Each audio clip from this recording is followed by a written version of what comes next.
அனைவருக்கும் வணக்கம். அதிமுக ஒற்றுமையாகவும் வலிமையாகவும் இருக்கிறது.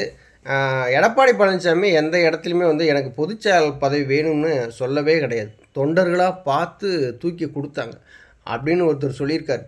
அவர் எப்படின்னா ஊத்தவாயம் உதயகுமார் அப்படின்னு சொல்லி எல்லோரும் பேசுவோம் இல்லையா, அந்த சகுனி தான் இந்த மாதிரியான வார்த்தைகள்லாம் பயன்படுத்தி பேசியிருக்காப்புல. அதிமுக ஒற்றுமையாக இருக்குது வலிமையாக இருக்குது அப்படின்னா எந்த இடத்துல ஒற்றுமையாக இருக்குது வலிமையாக இருக்குன்னு இதுவரையிலும் ஆர்வி உதயகுமார் சொல்லவே கிடையாது.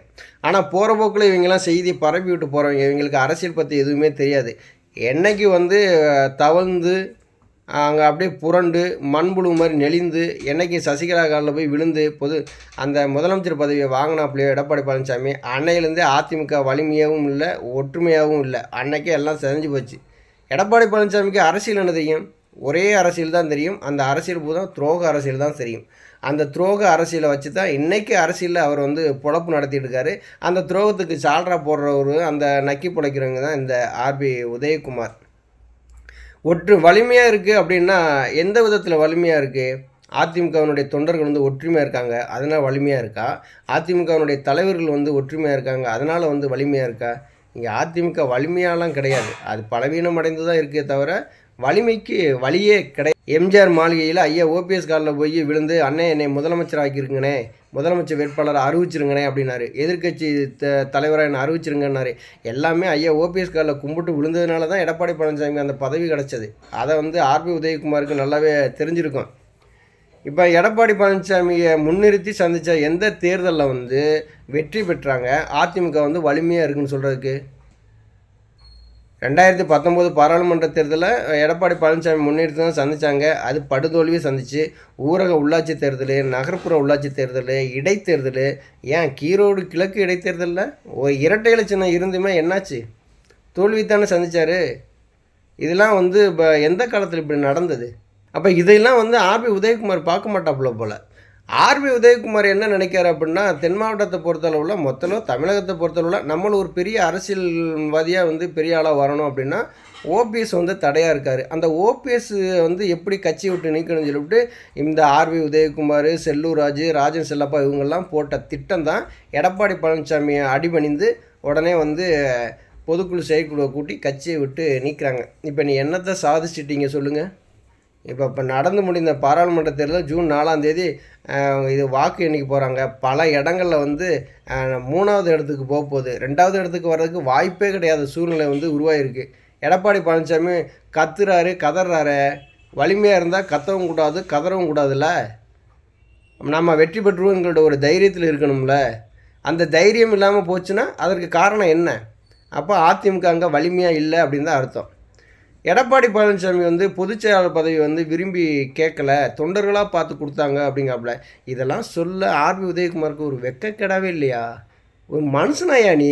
நேராக பார்த்த ஒரு நிகழ்வை இப்படி பொய்யை பேசி மக்கள்கிட்ட ஒரு குழப்பத்தை உண்டு பண்ணுறிய. நீ எப்படி ஒரு எம்எல்ஏவாக இருந்து மக்களுக்கு தொண்டு செய்ய போகிற? நீ எம்எல்ஏவாக இருக்கிறதுக்கு மிக முக்கியமான காரணமே ஐயா ஓபிஎஸ் தான். ஆர்வி உதயகுமார் அதிமுக சார்பாக வேட்பாளராக நிற்காரு.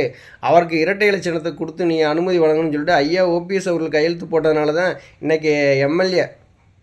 இப்போ இந்த முறை இப்போ 2026 சட்டசபை தேர்தலில் எங்கே நான் இரட்டை இலையோடு நின்று பாருங்கள், ஜெயிக்கிறீங்களா தோக்குறீங்களாம் பார்ப்போம். படு தோல்வி சந்திப்பீங்க. இரட்டை இலை யார் கையில் இருக்கிறது தான் முக்கியம். எடப்பாடி பழனிசாமி கையில் ரெட்டலை இருந்தது அப்படின்னா கடைசி வரைக்கும் தோல்வியை மட்டுமே தான் தழுவார தவிர வெற்றிங்கிற வார்த்தைக்கு வாய்ப்பே இருக்காது. இப்போ தொண்டர்களாக சேர்ந்து தான் பொதுச்செயலாளர் பதவியை கொடுத்தான்னு வாய்கூசாமல் போய் சொல்கிற இந்த ஆர்பி உதயகுமார் பொதுக்குழு செயற்குழுவை என்ன மாதிரியான முறையில் நீங்கள் கூட்டினீங்க சொல்லுங்கள்? ஒரு கழகத்தினுடைய ஒருங்கிணைப்பாளர் இங்கேருந்து போகிறாரு. அவன் தண்ணி அடிச்சுக்கிட்டு ஒரு ரவுடி பயிர்களை வச்சுக்கிட்டு ஒரு குண்டர்களை வச்சுக்கிட்டு ஒரு பொதுக்குழு நடத்துகிற எடப்பாடி பழனிசாமியாக தொண்டர்கள் கொடுத்தாருங்கிறீங்க? தொண்டர்களுடைய உரிமையவே பறிச்சிட்டார் தெரியுமா? 10 மாவட்ட செயலக வழிமொழியை, 10 மாவட்ட செயலக முன்மொழியை, 5 வருடம் தலைமை கழக நிர்வாகியை பணியாற்றணும். அப்போ தான் பொதுச்செயலாளர் பதவிக்கு வர முடியும்னா லூசாயா நீ ஆர்வி உதயகுமார்? நீ உனக்கு பொதுச்செயலாளர் வர்றதுக்கு உனக்கு தகுதி இருக்கா? உன்னை நம்பி ஒரு 10 மாவட்ட செயலர் வழிமொழிவாங்க முன்மொழிவாங்களா? இதெல்லாம் யோசிக்க மாட்டிங்களா? கட்சியை உடைச்சாரு, தொண்டர்களை உடைச்சாரு.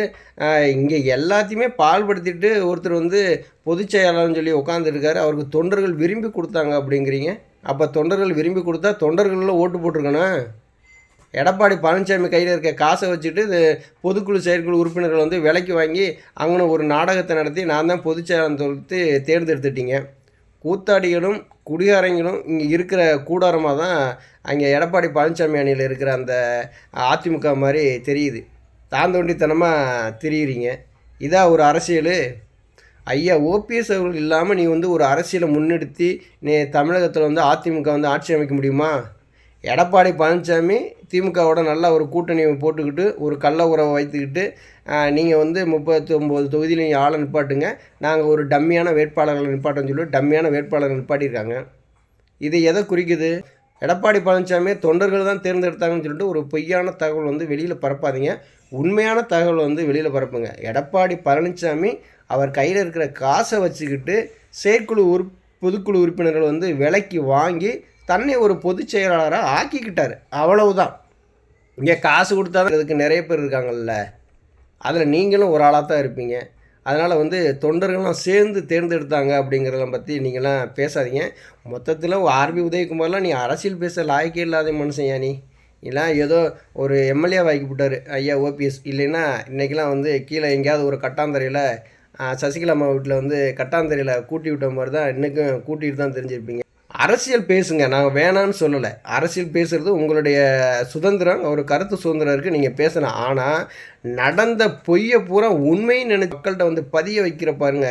இந்த பதிய வைக்கிற செயலை முதல்ல நிப்பாட்டுங்க. மக்களுக்கு எடப்பாடி பழனிசாமி யாருன்னு தெரியும், இந்த உதயகுமார் யாருன்னு நல்லாவே தெரியும். நன்றி, வணக்கம்.